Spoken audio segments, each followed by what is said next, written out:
Night had long descended upon the small town, and its inhabitants were sleeping soundly, undisturbed by the occasional noise of passing trains on the nearby railroad, the barking of stray dogs, or the bright full moon shining down on them. No one heard the scraping and thudding sounds coming from the outskirts of town, from the cemetery, where two men were digging up a fresh grave. Only the moon watched them with some curiosity. Or was it really the woman sitting on a nearby bench, observing the men's work attentively? "Hey, lady, you haven't changed your mind yet. Maybe we shouldn't disturb the dead?" One of the grave diggers wiped his forehead, asking her. "No, I haven't," the woman answered sharply. "Keep digging. I paid you for this." "I don't understand," the other man said. "We'll dig up the coffin, and then what? You're not taking it with you." "I don't need to," the woman replied more calmly. "I just want to see him, and then you'll bury him again." "You're a strange lady," the second man chuckled. "What do you want to see there? According to the tombstone, he's been dead for a month already." "At least not a whole year," the woman said, "but I'll recognize him anyway." The grave diggers exchanged a glance, thinking the woman must be out of her mind with grief. But what did they care? She had paid them handsomely. So they resumed digging in silence, not asking any further questions. Meanwhile, the woman sat there waiting, lost in thought. Marion had given birth to a son after turning 40, after years of trying in vain to conceive with her husband. Then he left her for a younger, healthier woman, who quickly gave him 2 daughters. Marion continued to live alone in their small village. One day, a young agronomist arrived in town, fresh out of college. Marion worked in the accounting office and often interacted with the newcomers, who would come to see the chairman on various matters. She noticed how he looked at her more and more often, and one day he offered her a ride home in his SUV. She accepted and invited him in for tea. And that was the night. Marion herself didn't understand how she lost her mind. In the morning she realized what she had done. Roger was only 24, while she was 40. It was really shameful. She looked good for her age, but it was still wrong. And the people in the village would find out and laugh at her. She told Roger about her concerns, but he just shrugged and said they didn't have to date if she didn't want to. His interest in her seemed to diminish after he got what he wanted. Marion suffered for a week from her foolishness, suffocating the budding love in her heart, and then pretended that Roger meant nothing to her. Roger acted as if nothing had happened between them. He didn't say much, and then Marion found out she was pregnant. She was overjoyed, scared, and ashamed all at once. She had been married to her husband for 15 years, and all the doctors had told her that she was infertile. "I don't recommend keeping the pregnancy," the doctor at the clinic told her bluntly. "You're already at a critical age. It's unknown how it will affect the child." "I will keep it," Marion answered defiantly. "You've been telling me for years that I have no chance of getting pregnant, and now I am pregnant. I don't believe you. Everything will be fine." "Well then, let's keep it," the doctor replied emotionlessly, and he gave Marion a bunch of referrals for tests and prescriptions. Soon Roger left the village. Marion was even happy about it. She didn't want him to know anything. This was her child.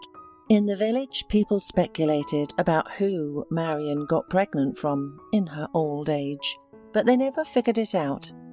She lived alone after her husband left, but that was none of their business. The women in the village gossiped for a while and calmed down. It wasn't their burden to raise the child. Porter was born on time and perfectly healthy. When Marion first held her son to her breast, she immediately realized that she was now the happiest person in the world. She was not alone in this world. Porter grew up to be a wonderful son, did well in school, participated in various school competitions, and became more and more interested in track and field. Marion thought that after school her son would go to college, whether for physics, literature or sports. He was successful in everything, and Marion would agree with any choice he made. But then he shocked his mother. "And then I'm going to a technical university." "Son, why waste time?" Marion sincerely didn't understand. "Enroll now. You'll have a deferment." "No, Mum. I'll serve right away and then I'll go to university. Besides, I'll have benefits after the army when I enroll." Marion reluctantly agreed. She knew it was useless to argue with her stubborn son. The farewell was well done. All his classmates were there, and Heather was there. She was his first love, a good girl. Marion liked her. She even imagined the girl as her future daughter-in-law. Later they both stood on the platform, embracing and crying, watching the departing train. "Okay, Heather, let's go," Marion sighed. "Now we'll wait for our porter." The girl just nodded in response. She was really nice. Even when she went to the city to study, she didn't forget about Marion and often called her. One day, Marion heard Heather's anxious voice on the phone. "Marion, have you watched the news today?" the girl asked anxiously. "Oh, no, Heather, I decided to re-wallpaper the kitchen today, so I've been busy since morning. I've regretted starting this job 10 times already. I haven't even had a cup of tea all day, and I haven't even turned on the TV in the living room." "Marion, there was an attack," the girl said in a trembling voice. "At the border, where Porter is serving. There was shooting there." Marion's eyes darkened. She struggled to breathe, and her head spun. The woman felt horrible. She turned off the phone and collapsed into a chair in the hallway, exhausted. After regaining her composure, she turned on the TV. The news, she heard, even somewhat calmed the woman. Yes, there was shooting, but the conscripts weren't involved. And that was already good. An hour later, Porter called. They were allowed to call sometimes. "Son, how are you there?" "Everything's fine, Mum," she heard Porter's cheerful voice, and that completely restored her emotional balance. "There are such passions in the news there." "Well, don't believe everything they show. It's just that some neighbours got worked up, but ours have already calmed them down." "Did you calm them down too?" "What are you talking about? They won't let us anywhere near there. There are contractors working there, and we just go out for training." "Training. Son, take care of yourself." "Of course, Mum." They talked a little about everything. Afterward, Marion felt uneasy again. What kind of training is it when they shoot at the border? Is her son just calming her down, or is there really nothing to worry about? A week passed. Porter didn't call once during that time, and the news from that area became more and more alarming. "Marion, how's Porter?" the woman at the store asked when Marion was passing by for bread. "He's serving," she answered shortly. "Oh, what a disaster! Porter went to serve when such a mess started," the kind-hearted woman lamented. "But, stay strong." "Everything's fine." Marion waved her off, but her thoughts were only on her son. A month passed. Porter never called. Marion went to the district draft board. "Everything's normal," the military man from the draft board assured her. "If anything happened, they would have notified us. Don't worry yourself." "But why is he silent, and his phone is unreachable?" Marion asked, barely holding back tears. "Well, that's just how it is now. They're not allowed to call, and nothing will happen to your son. Only the contractors are involved in the conflict, and your Porter is a conscript. He's been serving for 8 months now, right? Soon, Mum, your son will be back home." Marion calmed down a bit. "He'll come back. It's just how things are now." And then, after a month, she suddenly received a call from the draft board, asking her to come urgently. She rushed to the building of the draft board right away. There was no time to wait for the regular bus. She arrived during the lunch break. All the offices were closed, and only a girl in her 20s was sitting in the reception area. "Wait," she said. The management will be back from lunch soon, and they'll tell you everything." "What happened there?" Marion asked anxiously. "I don't know," the girl said, just lowering her eyes. At 2:00, the commissioner pulled up to the draft board meeting, warily looking at the mother, trembling with nervousness. Marion had just gone outside to inhale some fresh air and calm her thoughts. "Come in," the commissioner said hoarsely, and opened the doors, and in the office Marion heard the terrible news. "Mrs. Sullivan, your son died," the commissioner said. "Today they called from the unit and said that, as a result of a heart attack, nothing could be done." "What heart attack?" Marion whispered in horror. "My boy is completely healthy. They wouldn't have taken him into the army if he weren't." "Yes, that's true, but the human body is a complex thing. Apparently there was a malfunction somewhere." "A malfunction? What malfunction?" Marion shouted. "I gave birth to a healthy boy, a living one, and you're talking to me about some kind of malfunction?" "Mrs. Sullivan, please don't shout. I don't know any more than you," sighed the commissioner, "and please accept my condolences." Marion wept as the military office staff brought her water and sedatives. But could that really help? Was Porter, her only son, really dead? No, this had to be a mistake. "Where can I get his body?" Marion asked, calming down a bit. "The thing is, Porter has already been buried. There at the town cemetery where he served," the commissioner answered, avoiding eye contact. Honestly, he couldn't understand why everything had happened this way, but he was told to deal with it. There's always someone higher up. "Is that right?" Marion couldn't believe it. "They're supposed to return my son to me." "In special circumstances, this can't happen. You know that it's not peaceful in those areas right now. Apparently there are many difficulties with sending the body, so they buried him there," the commissioner explained. "The documents will be delivered in a few days. They will bring them to you." Marion left the office trembling. She wouldn't hear anything new here, and her son was gone. They didn't even let her say goodbye to his body. The documents. What did she need them for? The whole village seemed to freeze upon hearing of the tragedy. Porter, their lively, kind and cheerful boy, was dead. How terrifying it was. It's so hard for a mother to go through this. They pitied Marion. What a terrible thing had happened to this woman, who had lived her whole life for her son. What was left for her to do now? What was there to live for? The villagers did their best to console Marion with words of sympathy, but it only exacerbated her unhappy heart. Heather arrived upon hearing of the tragedy. "What are you doing here, Heather? You need to study. Your session is probably coming soon," Marion said.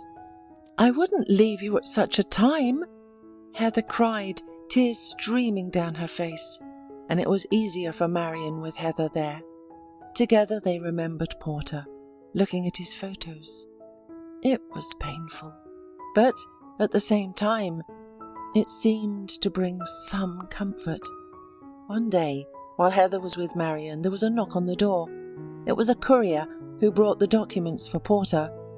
Marion just looked at the papers and put them on the table in the living room. She didn't have the strength to read them. Marion went to the bedroom to lie down. She wasn't feeling well. Heather took the documents. "Marion!" Heather suddenly exclaimed in excitement. "What did they tell you Porter died from?" "From a heart attack," Marion replied quietly. "I wish my heart would stop instead."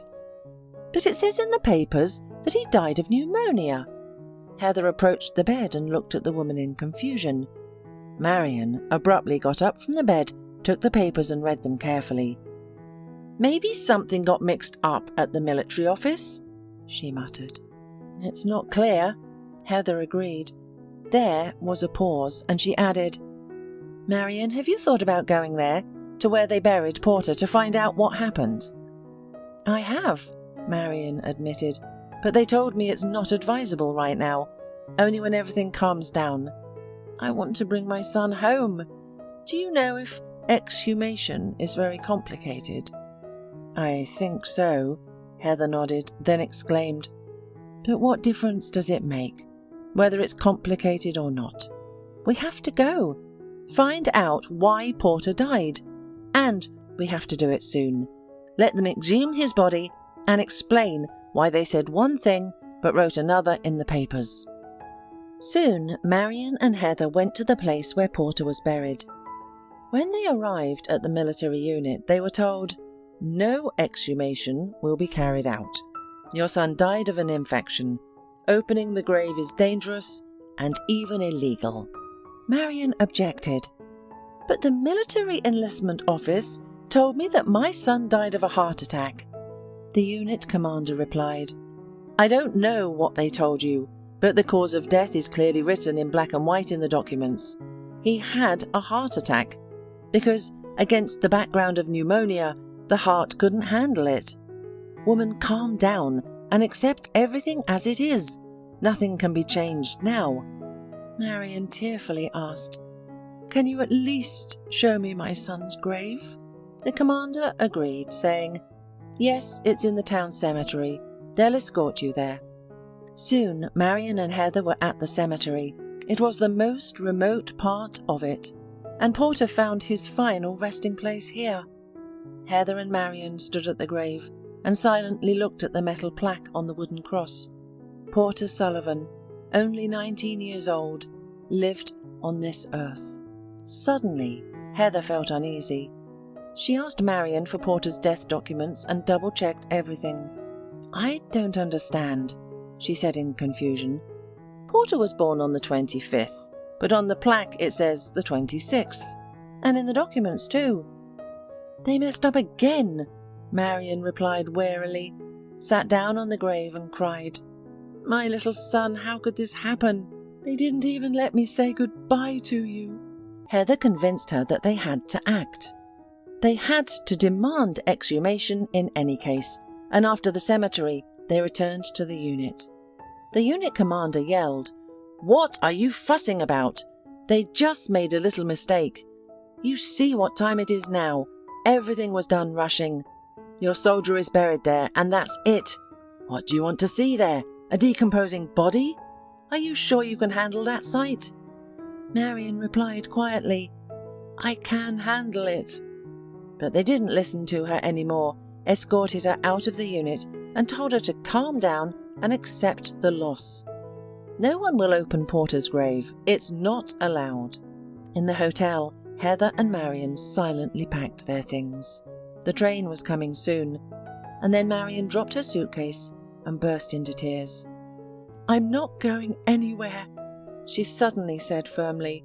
"I'll dig up this grave myself, and only when I realise that my child is there, then I'll go." "How can you do it yourself?" Heather was shocked. "Who will let you?" "I've already figured it all out. I'll find 2 homeless people and pay them a high reward to open the grave at night, open the coffin and see if Porter is there. It hasn't been that long."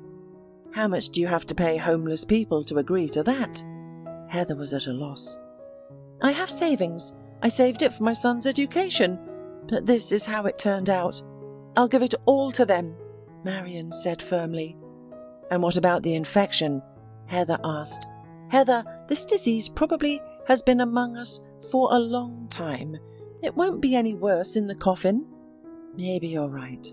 But there's a guard at the cemetery. He'll notice when they start digging up the grave." Heather looked worried. "This is where you'll help me. We'll buy him some drinks. You'll treat him well, distract him." "You've thought of everything," Heather said with a sad smile. "So we just need to find the diggers." They were lucky, and soon they found 2 strong-looking men who appeared to be homeless at the station, and explained what they needed. The homeless men didn't think long. They agreed. They weren't bothered that they would be breaking the law. After all, they were promised good money. They realized that if something went wrong, they could run away and no one would catch them. And so, under the cover of darkness, they arrived at the cemetery. Heather was busy distracting the guard at the cemetery. He was happy that a young girl had come to chat with him, as he was used to only seeing graves and sad people. And in the meantime, Marion was sitting nearby her son's grave, anxiously waiting. The homeless men were waving their shovels. "Bingo!" one of them shouted, hitting the lid of the coffin. They both dug in, and soon they pulled the coffin out of the grave. "It's so light," said the digger. "Was your son tiny when he went to serve?" Marion struggled to speak. "He was 90 kilograms when he left to serve," she finally managed to say, unable to take her eyes off the coffin. "Open it, please." The men hooked the lid, and with a loud noise the coffin opened. All three of them looked inside and gasped. The moon was shining desperately, so everything was perfectly visible. The coffin was empty. "Where's the deceased?" one of the homeless men finally said. "He ran away." The second one smirked and looked at Marion, saying, "Well, Mother, should we bury it?" "No way!" Marion screamed as if waking up. "Leave everything as it is. You go. Go away from here." "Thank you." After paying the diggers, Marion made some calls, first to Heather, then to the police. When the police arrived at the cemetery, she explained what she was doing there, incoherently. Of course, the police officers couldn't believe that 2 women had dug up the grave and pulled out the coffin themselves, but they turned a blind eye to that. Everyone was interested in something else. Where was the body? The next morning, the city prosecutor's office was on fire, and representatives of the military prosecutor's office arrived. At first, they wanted to blame Marion for everything. Why did she dig up the grave? But the main question remained unanswered. Where was the body? The commander of the unit where Porter served was questioned, and that's when everything was revealed. It turned out that Porter was among the other conscripts on maneuvers. Then there was shelling, real shelling. The conscripts were frightened and they ran off in different directions. It was their first real battle. The arrived patrol found everyone later, but Porter wasn't there. Apparently he was killed. And they didn't find his body because the entire field was riddled with craters from explosions. It was decided that Porter's body was somewhere on the ground. What to do? They decided to issue a death certificate for Porter due to illness to justify everything to the authorities. After that, they can't bring the boy back anyway. Who knew that his mother would be so stubborn? It had been about 6 months since Marion and Heather returned to their hometown. There were major personnel changes in that military unit, including the unit commander, who was brought to martial court. However, it did not make things easier for Marion because her son didn't even have a grave. The woman turned grey with grief, while Heather cried all the time. She hoped until the end that Porter was alive and that they had confused him with another soldier.